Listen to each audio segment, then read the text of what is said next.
Have you heard the news? Marc Jacobs Beauty is coming back in June 2026. When I saw this announcement, I thought, I've got a couple Marc Jacobs Beauty things in my archive, so I pulled those out to take a look at. And it did lead me down a little bit of a bronzer pricing rabbit hole, so I'm going to go through a couple examples with you, but first I want to show you these Marc Jacobs products. The first one is a Marc Jacobs single eyeshadow. This is the Big Omega Shadow in shade 520. Such pretty packaging. That's really what drew me to these at the time.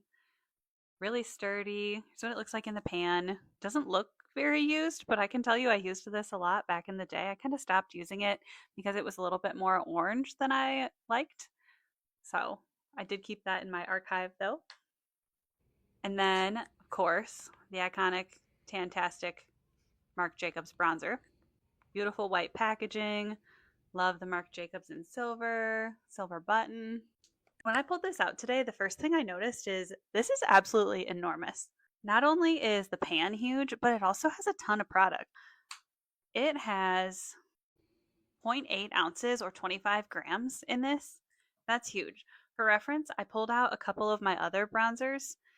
The closest one was this Estee Lauder Bronze Goddess. This is 0.74 ounces or 21 grams. I picked this up just this winter. It was a repurchase. I have had a lot of these, probably bought my first one in like 2013 maybe. Again, super pretty, beautiful bronzer. This is in the shade light. I like that they have multiple options in this. So, but for reference, this is 0.74 ounces, so still less than that Marc Jacobs. I remember at the time when I picked up that Marc Jacobs bronzer, it was by far the most expensive product I had picked up. I did a little research on what the price would have been back then, and I think that I paid $58 for it.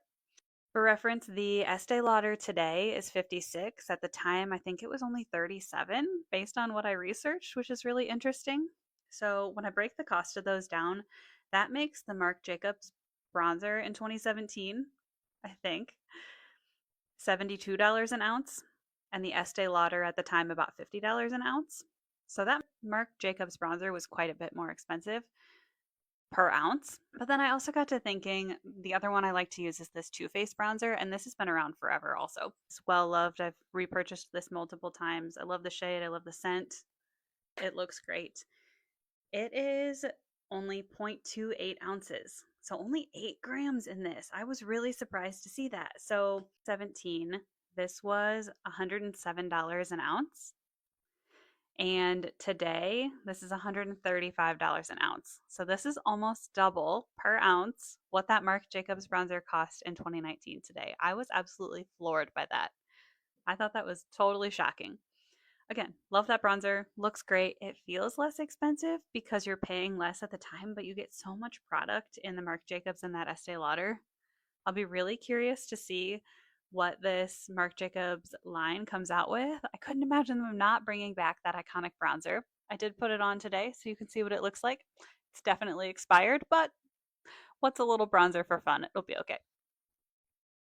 I did also compare the price of a couple newer drugstore options. So one of them I have is this CoverGirl Skin Enhancer in the shade Honey Bun. This retails for $12.99 and it is 0.28 ounces, making it $46.39 an ounce. And then this Physicians Formula, this is $16 and it's also, well, it's close, it's 0.29 ounces, and that makes this $55 an ounce. So you can see those drugstore options are quite a bit less expensive per ounce. But I thought that was really interesting that this Marc Jacobs bronzer really has so much product in it. I tried to compare this to a luxury bronzer of today also, and really the closest one I could come up with was the Dior Jumbo Bronzer.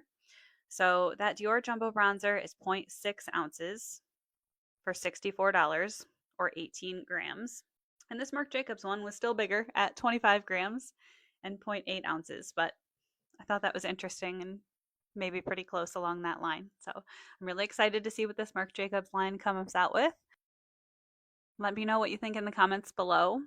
Will you be trying any of it?